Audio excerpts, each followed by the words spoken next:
Building a portfolio with Fidelity Basket Portfolios is kind of like making a sandwich. It's as simple as picking your stocks and ETFs, sort of like your meats and other topics, and managing it as one big, juicy investment. Now that's pretty good. Learn more at fidelity.com/baskets. Investing involves risk, including risk of loss. Fidelity Brokerage Services, LLC. Member NYSE SIPC. This episode is brought to you by Netflix. So Netflix is basically Santa this year.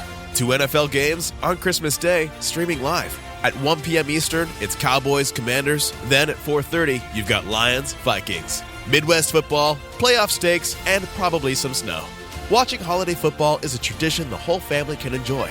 Open some gifts, grab some food, settle in, and watch NFL Live on Netflix this Christmas Day.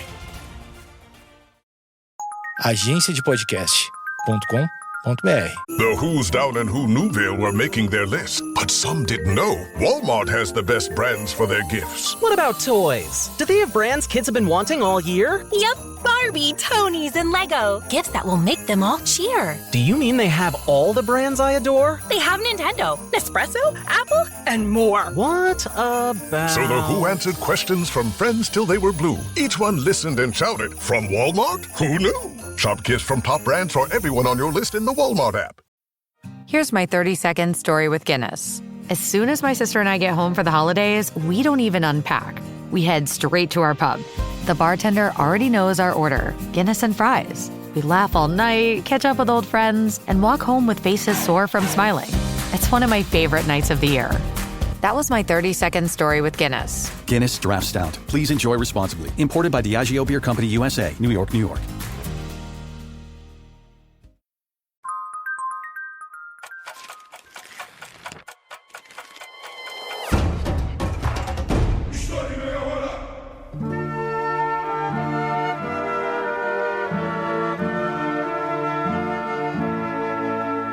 Como conhecer de fato um membro de uma família real?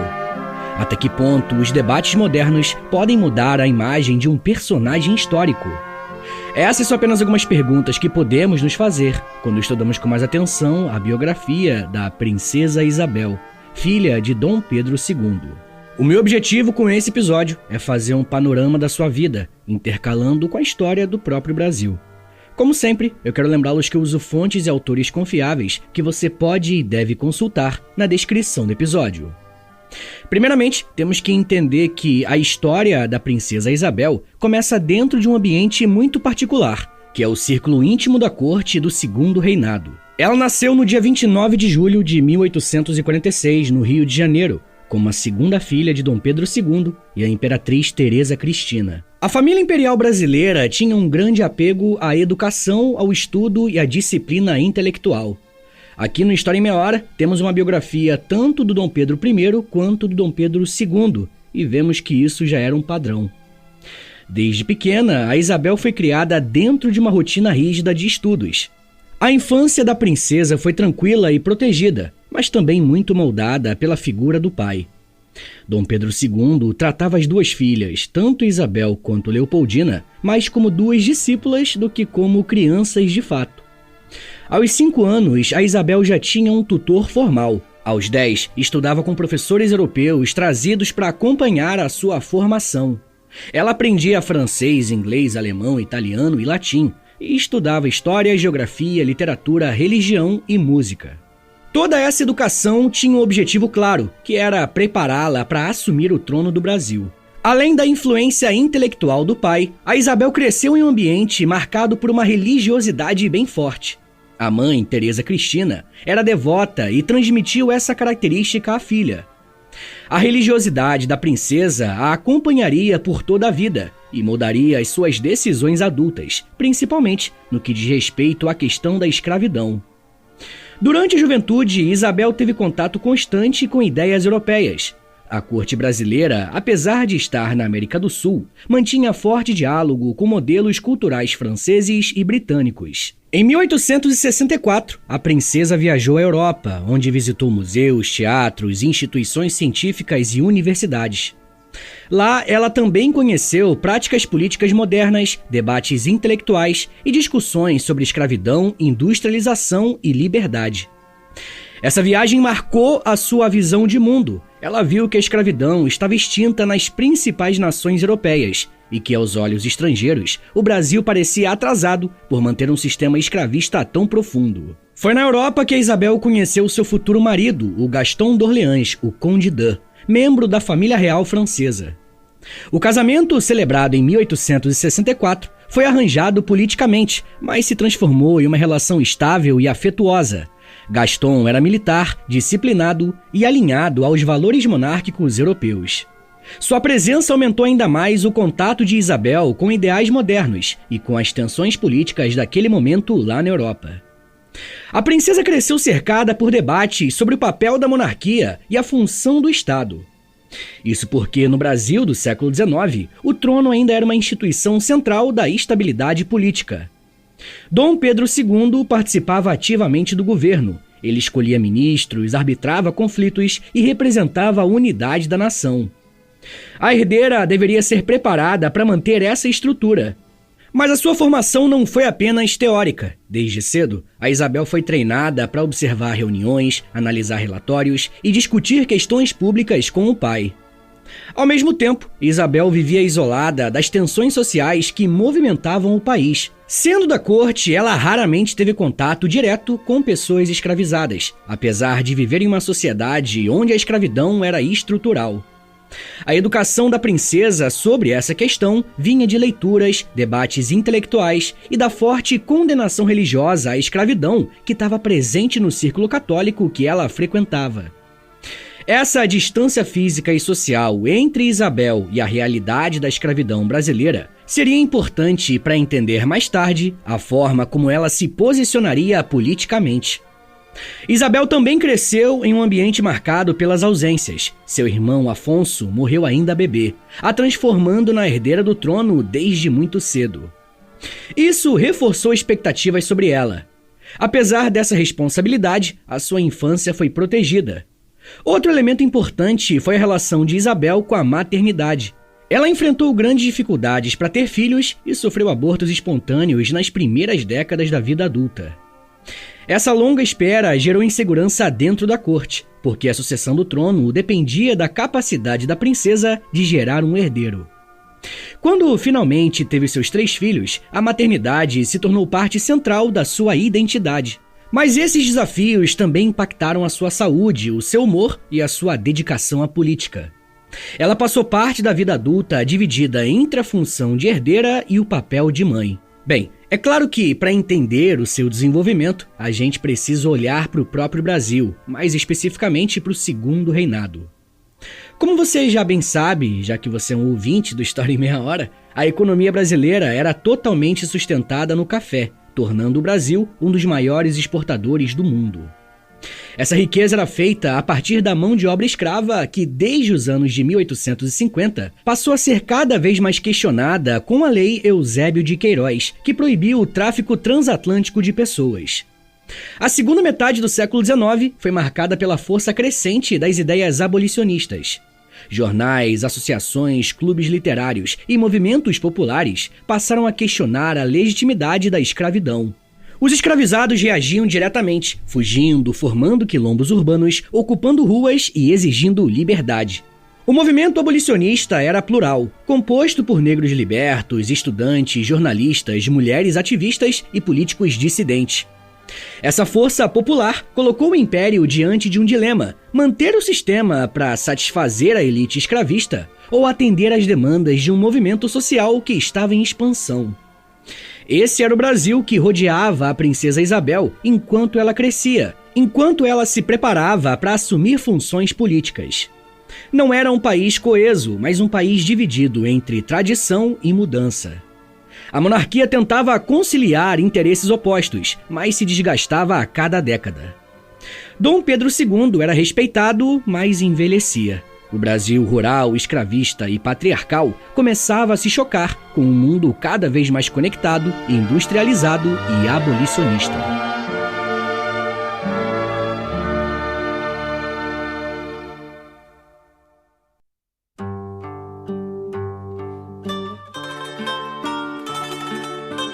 A primeira grande prova da princesa veio em 1871, quando ela teve de assumir a regência pela primeira vez. O imperador viajou à Europa para tratar da sua saúde. A Isabel, com 25 anos, se tornou chefe de Estado interina. Ela não tinha experiência prática, mas estava cercada por ministros experientes e apoiada pelo marido, o Conde d'Eu, e procurou agir com prudência. Essa primeira regência coincidiu com um momento bem importante na política brasileira, a aprovação da Lei do Ventre Livre, que declarava livres os filhos de mulheres escravizadas nascidos a partir daquela data. A lei foi assinada pelo gabinete conservador, liderado por Rio Branco, mas coube à princesa Isabel sancioná-la. O ato teve grande repercussão pública. Para setores progressistas, foi sinal de avanço. Para setores escravistas, foi um alerta de que a monarquia caminhava rumo à abolição. O nome da princesa começou a aparecer associado à causa abolicionista, mesmo que o seu papel formal naquela lei tenha sido bem mais simbólico do que político. Ainda assim, o episódio marcou a sua imagem e antecipou a sua identificação com a luta contra a escravidão. Sua segunda regência, em 1876, foi bem mais discreta. Dom Pedro II fez uma nova viagem à Europa e Isabel novamente assumiu o governo temporariamente. Dessa vez, a situação política estava bem mais estável. A princesa atuou de forma conservadora, mantendo ministérios e evitando decisões controversas. Mas essa regência reforçou seu papel como figura necessária dentro da estrutura do Estado. Mostrou que ela conseguia representar o imperador, manter a ordem e cumprir deveres administrativos com disciplina. Apesar disso, muitos setores políticos viam Isabel com desconfiança. Havia preconceito por ela ser mulher em um ambiente político dominado por homens. A ideia de uma mulher imperatriz incomodava elites patriarcais. Alguns jornais ridicularizavam a sua religiosidade, a chamando de beata, e alegavam que ela seria influenciável demais pelo marido ou por padres. Essa crítica viria a crescer ao longo da década de 1880. A relação entre Isabel e o Conde d'Eu também influenciou a visão pública sobre a princesa. Gaston era estrangeiro, um francês, e isso gerava desconfiança. Muitos brasileiros, principalmente os republicanos, afirmavam que o país estava sob influência excessiva da Europa. O Conde d'Eu tentou participar da política, inclusive lutando na Guerra do Paraguai, mas nunca conquistou popularidade. Sua presença reforçava a percepção de que a Isabel era ligada demais à cultura europeia, algo que se tornaria parte do discurso republicano mais tarde. A terceira regência, entre 1887 a 1888, foi um momento decisivo da vida política da princesa Isabel. Dom Pedro II estava novamente na Europa, dessa vez com uma saúde bastante fragilizada. A situação interna no Brasil era delicada, porque o sistema escravista estava em colapso. O movimento abolicionista vivia sua fase mais ativa, e o país enfrentava greves, revoltas e fugas coletivas de pessoas escravizadas.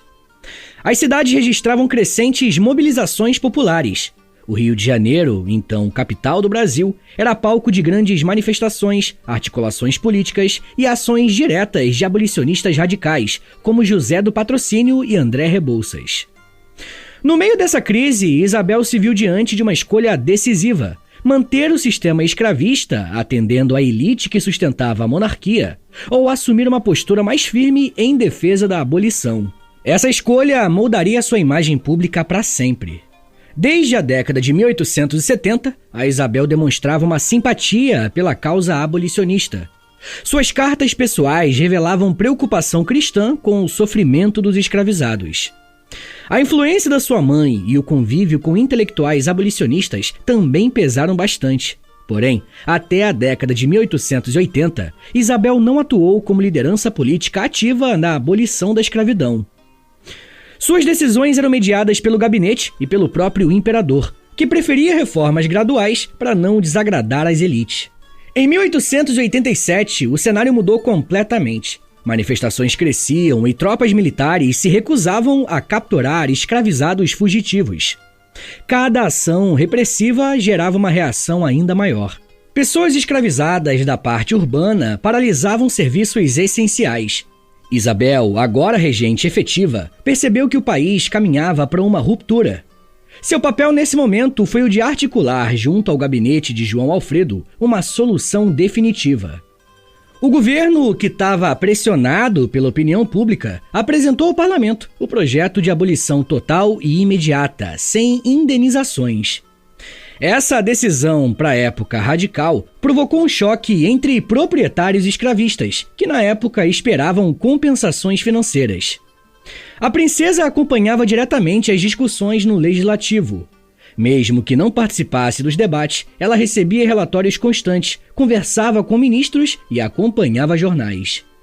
Em cartas, demonstrava angústia e expectativa. Sua religiosidade, somada ao sentimento moral de que a escravidão era incompatível com o cristianismo, reforçava sua convicção. Para Isabel, a abolição era não apenas uma questão política, mas um dever espiritual. O historiador Sidney Chalhoub destaca que, naquele momento, Isabel teve uma coragem política que muitos não esperavam. Ela sabia que a abolição enfrentaria a resistência das elites e poderia enfraquecer a monarquia. Mas também sabia que manter a escravidão colocaria o país em risco de guerra civil ou insurreição generalizada. O gabinete de João Alfredo conduziu as articulações finais com certa habilidade política. Em poucos dias, o projeto passou pelas câmaras legislativas com forte apoio popular. Do lado de fora do parlamento, multidões se reuniam, celebrando a iminência da liberdade. O movimento abolicionista se intensificou com apresentações, discursos, peças teatrais e festas que tomaram as ruas do Rio de Janeiro. Era uma atmosfera de transformação histórica. No dia 13 de maio de 1888, Isabel assinou a Lei Áurea, um documento simples com apenas 2 artigos, mas que encerrava oficialmente mais de 3 séculos de escravidão no Brasil. Ao colocar a sua assinatura no decreto, ela se tornou o símbolo imediato da abolição. Parte da imprensa a chamou de redentora, e o seu retrato passou a circular em gravuras, medalhões e panfletos comemorativos. A população brasileira negra, especialmente nas cidades, realizou festas que duraram dias. Porém, esse cenário de triunfo escondia tensões profundas na sociedade brasileira. Pessoal, eu já quero falar mais sobre o pós-abolição, as repercussões imediatas e o futuro da princesa Isabel. Mas me dá um minutinho aí, tá, gente, que daqui a pouco a gente volta e eu falo um pouco mais sobre leis, casamento, legado, liberdade e memória. Segura aí, que é 1 minutinho só. Fala pessoal, tô passando aqui rapidinho para avisar vocês que se você se torna um apoiador do podcast, você recebe acesso a mais de 140 episódios exclusivos que você pode ouvir no aplicativo do Apoia-se. E toda semana eu publico um novo episódio exclusivo lá para vocês. E dependendo do nível do apoio que você assinar, você também recebe acesso ao Clube do Livro do História em Meia Hora e ao Close Friends lá no Instagram, onde eu publico diariamente curiosidades históricas. Então é isso, assine o apoia.se/História em Meia Hora para você receber um monte de conteúdo exclusivo e ajudar o meu trabalho a continuar de pé. Hello, I'm Diane Morgan. If you know who I am, you know who I am. If you don't, who cares?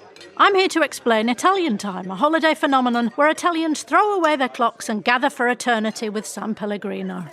I've been at this party so long that I've eaten 5 courses, hugged someone's grandma twice, and been offered a job in the family restaurant. So this holiday season, make sure to bring enough San Pellegrino to last you through the meal, the after meal, and the entire goodbye ritual. San Pellegrino, holiday on Italian Time. This episode is brought to you by... Oops! I've got a box of Cheez-It crackers staring at me, and I just wanted that irresistible cheesy crunch. Sorry, that was a total snacksident.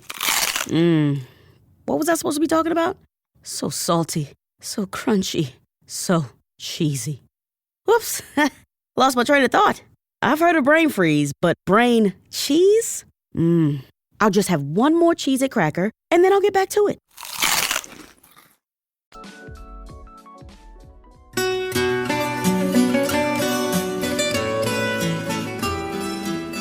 A abolição foi uma vitória construída muito mais pela resistência escrava e pelo movimento abolicionista do que pela monarquia.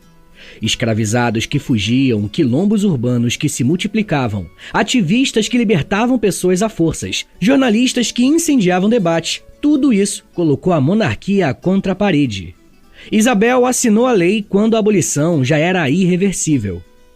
Isso não diminui a sua importância, a importância da sua decisão, mas a coloca em perspectiva. Ao mesmo tempo, sua decisão teve impacto direto na estabilidade política do Império. Os grandes proprietários rurais que por décadas apoiaram a monarquia se sentiram traídos. Para eles, a abolição sem indenização foi uma ruptura irreparável. Muitos aderiram imediatamente ao republicanismo. Nesse sentido, historiadores como a Emília Viotti da Costa ressaltam que o 13 de maio, embora celebrado como vitória moral, acelerou a queda da monarquia. A atitude pessoal da princesa Isabel naquele momento revela a sua visão de mundo. Ela acreditava no papel moderador e moralizador da monarquia, entendia a escravidão como pecado e via a abolição como missão quase religiosa. Essa postura era coerente com a sua formação emocional e espiritual, mas não dialogava plenamente com a realidade política do país, que exigia negociações mais profundas com setores econômicos estratégicos. Após a abolição, a princesa recebeu homenagens, mas também ataques duros. Jornalistas conservadores afirmavam que ela havia destruído a lavoura. As elites do café explicavam que o império havia ignorado os seus direitos. Republicanos reforçavam que a monarquia era ineficiente e incapaz de conduzir o país à modernidade. A assinatura da Lei Áurea colocou Isabel no centro de uma guerra narrativa que se tornaria permanente a partir dali. Apesar disso, para a população negra e para muitos abolicionistas, Isabel permaneceu o símbolo da liberdade. José do Patrocínio a tratou como aliada. André Rebouças continuou próximo da princesa até o exílio, e muitos libertos comemoraram o seu nome. Essa disputa simbólica persiste até hoje. Para uns, ela foi heroína, para outros, personagem secundária em um processo construído por escravizados. Inclusive, eu vou falar mais sobre isso no episódio exclusivo para os apoiadores. Se você quiser ouvir esse episódio e os outros mais de 200 episódios exclusivos que já tem por lá, basta assinar o apoia.se/História em Meia Hora. Bom, como eu disse, as elites escravistas, principalmente os grandes cafeicultores do Vale do Paraíba, se viram traídas. Durante décadas, haviam sustentado politicamente a monarquia, ocupado cargos chaves no parlamento e garantido estabilidade ao regime. Em troca, esperavam que o império defendesse os seus interesses econômicos, a continuidade da escravidão ou, no mínimo, uma abolição gradual e acompanhada de indenizações. O historiador José Murilo de Carvalho afirma que a abolição, abre aspas, desatou os nós que ainda seguravam o império. Fecha aspas. Segundo ele, a monarquia dependia da identidade política que compartilhava com a elite escravista. Ao romper com essa elite, o regime perdeu o que o mantinha no poder, perdeu a sua legitimidade. E essa ruptura foi, em grande parte, associada diretamente à figura da princesa Isabel, que era vista como responsável pela decisão final. Outro grupo que se afastou da monarquia após o 13 de maio foi o exército. A relação entre militares e império já vinha se deteriorando desde a Guerra do Paraguai. Durante o conflito, muitos oficiais se sentiram explorados, mal pagos e pouco valorizados. Após a guerra, criaram identidade corporativa própria, influenciada por ideias positivistas e republicanas. O episódio conhecido como Questão Militar nos anos de 1880 evidenciou as tensões entre oficiais e o governo imperial. Quando a abolição ocorreu, setores do exército viram no ato final de Isabel um exemplo de fraqueza política da monarquia e um motivo adicional para apoiar mudanças estruturais. Além disso, a abolição também gerou uma crise administrativa e econômica imediata.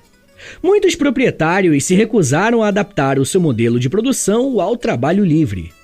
Em vez de reorganizar as suas fazendas, preferiram culpar o Estado pela ruína da lavoura. Jornais conservadores começaram a publicar artigos afirmando que o império havia destruído a economia nacional. A expressão terra arrasada passou a circular entre cafeicultores que atribuíam à monarquia a responsabilidade pela sua suposta decadência. Mesmo que na prática grande parte da crise tivesse origem no esgotamento dos solos do Vale do Paraíba e na falta de modernização agrícola. Dentro da corte, a situação também era delicada. Diziam que ela governava influenciada pela sua religiosidade e que se deixava manipular pelo marido, um príncipe estrangeiro, e que era incapaz de compreender as reais necessidades do país. Essas críticas, muitas vezes carregadas de misoginia, buscavam deslegitimar a sua autoridade e criar consenso em torno da ideia de que o império estava falhando. A Igreja Católica também vivia uma relação tensa com a monarquia. Após a chamada questão religiosa, ocorrida nos anos de 1870, muitos bispos ainda desconfiavam do regime imperial. Mesmo que Isabel fosse profundamente religiosa e mantivesse boas relações com o clero, o conflito institucional entre Estado e Igreja ainda pesava.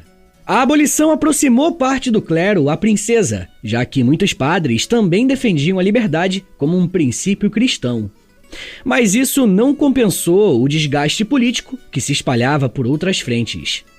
No plano ideológico, o republicanismo ganhava força.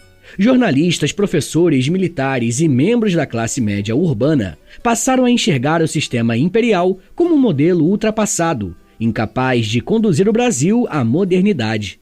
A abolição sem indenização foi aproveitada por líderes republicanos como argumento central o seguinte: se o império não conseguia administrar a crise econômica e nem dialogar com seus apoiadores, então havia perdido a sua função. A própria família imperial percebeu o clima hostil. Dom Pedro II, doente e cansado, já não tinha energia para reorganizar o regime. A princesa Isabel sabia que enfrentava resistência crescente, mas continuava convencida de que havia tomado a decisão correta. A abolição para ela era uma vitória moral necessária, ainda que politicamente arriscada. A imprensa republicana intensificou os ataques. Charges retratavam a princesa como mulher ingênua, manipulada ou irresponsável. O Conde d'Eu era ridicularizado como um estrangeiro ambicioso. O governo imperial era acusado de incompetência. Essas imagens, repetidas semanalmente, ajudaram a formar um ambiente favorável à deposição da monarquia. Ao mesmo tempo, a população negra libertada enfrentava uma realidade difícil. A Lei Áurea aboliu a escravidão, mas não ofereceu políticas de integração social, acesso à terra ou qualquer forma de indenização às pessoas que haviam sido escravizadas. O Estado brasileiro não acompanhou a abolição com medidas sociais. Esse abandono contribuiu para desigualdades profundas que persistem até hoje. Ainda assim, para muitos libertos, a figura de Isabel permaneceu como símbolo positivo. A proclamação da República, no dia 15 de novembro de 1889, encerrou de forma abrupta o ciclo da monarquia no Brasil e marcou o início da nova fase na vida da princesa Isabel, o exílio definitivo. Ela, que havia assinado a Lei Áurea apenas um ano antes, viu a sua família ser retirada do poder sem resistência militar. Quando os republicanos depuseram Dom Pedro II, não houve levante popular que defendesse a monarquia. Parte da população urbana, de fato, simpatizava com a princesa após a abolição, mas isso não se converteu em mobilização organizada. As elites que poderiam sustentar a monarquia haviam rompido com o regime. O exército estava majoritariamente ao lado dos republicanos. Assim, sem base política, o império caiu em poucas horas. Na madrugada do dia 17 de novembro, a família imperial embarcou no navio Alagoas rumo à Europa. A princesa Isabel deixou o Brasil com o marido, o Conde d'Eu, e os seus 3 filhos. A viagem foi silenciosa, marcada por tristeza. Isabel levava consigo poucas malas, algumas joias, livros, documentos e pequenas lembranças pessoais.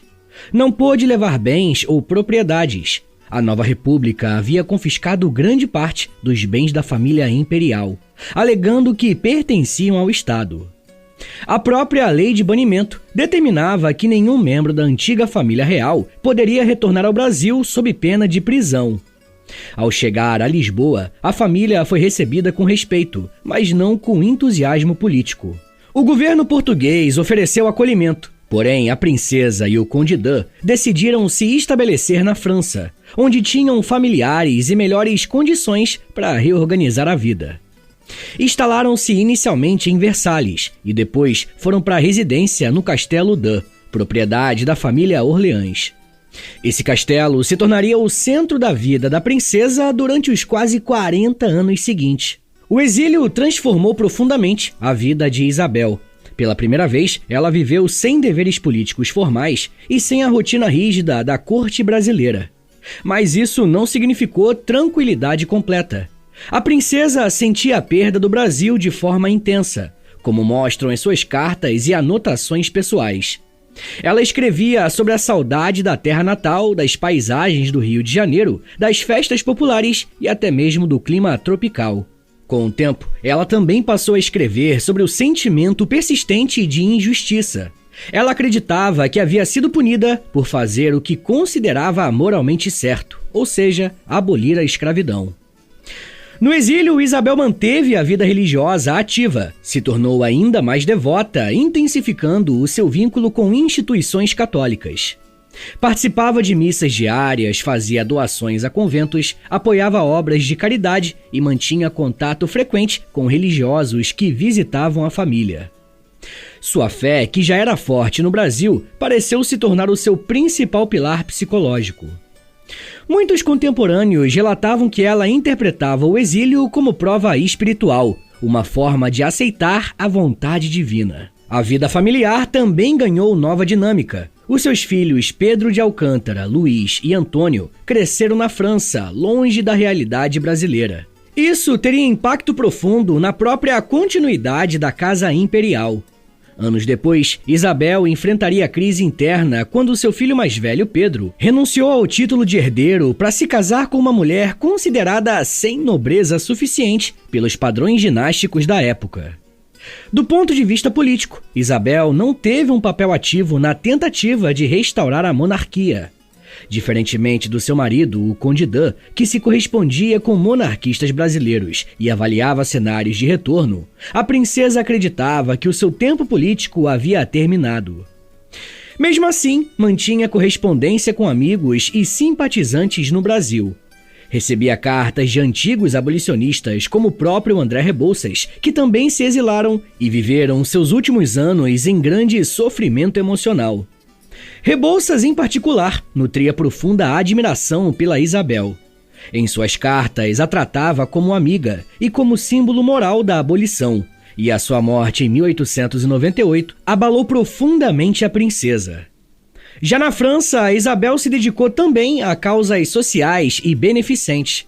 Se envolveu com instituições católicas, apoiou projetos educativos e financiou obras de caridade voltadas para pobres e pessoas com deficiência. Apesar de viver afastada do Brasil por décadas, Isabel nunca deixou de acompanhar as notícias sobre o seu país natal.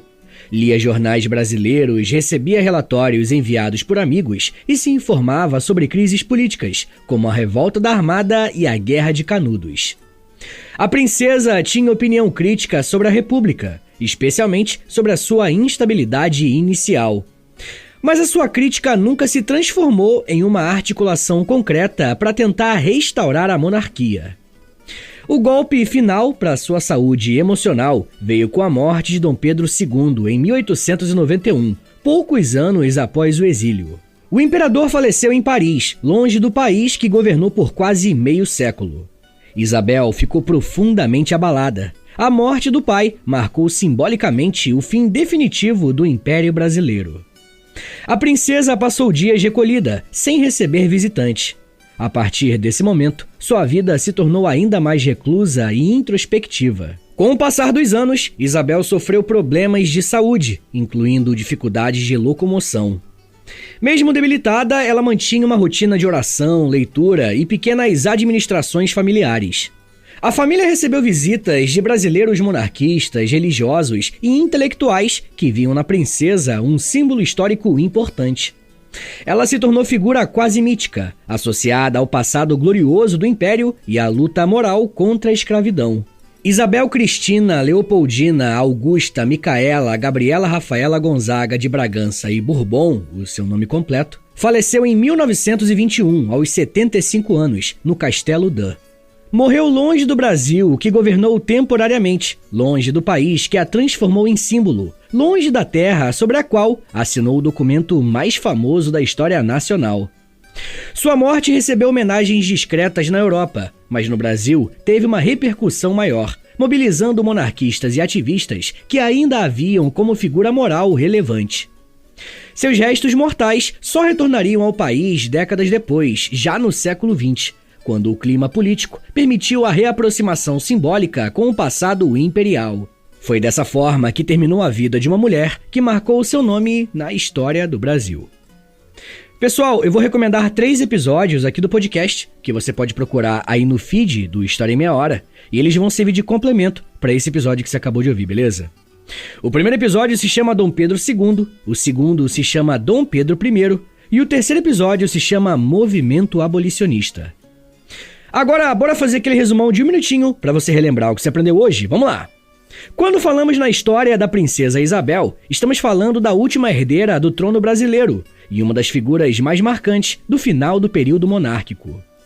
Criada em um ambiente de forte influência intelectual europeia, recebeu educação rigorosa e assumiu a regência do país em 3 ocasiões, substituindo o pai durante as suas viagens. Seu nome está profundamente ligado à causa abolicionista. Ao longo das décadas de 1870 e 80, Isabel se aproximou de movimentos e lideranças anti-escravistas, apoiando iniciativas de libertação gradual. No dia 13 de maio de 1888, ela assinou a Lei Áurea, que aboliu definitivamente a escravidão no Brasil, se tornando aclamada por setores progressistas, mas também alvo de oposição das elites escravistas e também de parte do exército. Mesmo que a abolição tenha sido seu maior legado, ela contribuiu para acelerar a queda da monarquia, que perdeu apoio político e não resistiu às pressões republicanas. Em 1889, a família imperial foi deposta e exilada. Isabel viveu o resto da vida na Europa, se mantendo ligada ao catolicismo e às obras de caridade. A trajetória da princesa Isabel revela as tensões entre modernização e conservadorismo no final do segundo reinado da história do Brasil, um tema essencial para compreendermos também a proclamação da República, além das transformações políticas do Brasil no século XIX. Além disso, mostra que mesmo uma mulher pertencente a uma família real sofreu críticas por questões de gênero, uma pauta que esteve muito presente nas reivindicações dos movimentos feministas e sufragistas do século XX. Mas isso já é um papo para uma outra meia hora. Oh, Hilton stay, your beds are soft and cozy.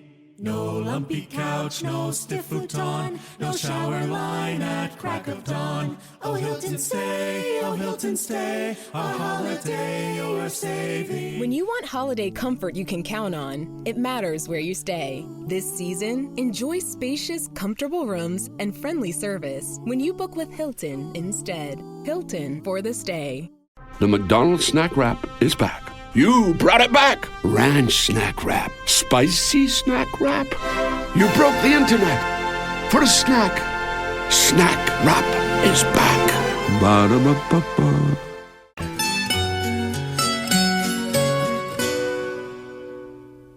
Senhores, muito obrigado por terem ouvido até aqui. Meu nome é Vitor Soares, eu sou professor de História e você acabou de ouvir o História em Meia Hora. Se você quiser ajudar o meu trabalho a continuar rolando e receber conteúdos exclusivos como recompensa, considere assinar a nossa campanha de financiamento coletivo, nosso Apoia-se. É apoia.se/História em Meia Hora, o link tá na descrição também. Com R$10 por mês você recebe episódios exclusivos, já tem quase 200 episódios lá no aplicativo do Apoia-se e toda semana você recebe mais um. Com R$20, além das recompensas anteriores, você também recebe acesso ao nosso Clube do Livro. E com R$30, além das recompensas que eu já falei, você recebe acesso ao meu Close Friends no Instagram, onde eu publico curiosidades históricas todos os dias. Se você tiver alguma dúvida em relação ao apoio, é só falar comigo através do meu e-mail, que também é o meu Pix. Então se quiser dar uma força, anota aí. É historiaemmeiahora@gmail.com. Eu comecei um canal no YouTube recentemente, o nome é História com Prof. Vitor Soares. Eu tô postando vídeos de história lá, e toda sexta-feira tem um quadro que eu acho que você vai gostar, que é o História em 10 Minutos, que é basicamente História em Meia Hora, só que em vídeo e em 10 minutos, né? Mas além disso, no canal eu faço lives, posto shorts, enfim, eu comecei agora a fazer um monte de coisa no YouTube também. Além disso, eu tenho um podcast de humor chamado Reinaldo Jaqueline, onde eu, Nicolas Queiroz e Príncipe Vidani, a gente apresenta uma espécie de programa de auditório sobre cinema, série, jogo de videogame, enfim. É bem diferente do História em Meia Hora, mas dá uma chance que eu acho que você vai gostar. Eu tenho 2 livros lançados, o primeiro é o livro do História em Meia Hora mesmo, e o segundo é um livro-jogo de história do Brasil chamado O Porão. O link pros dois tá na descrição do episódio. Me siga nas redes sociais, no @ProfVitorSoares, pra acompanhar o meu trabalho, mas no dia a dia mesmo, tá bom? Então é isso, gente. Muito obrigado, um beijo, até semana que vem! E valeu!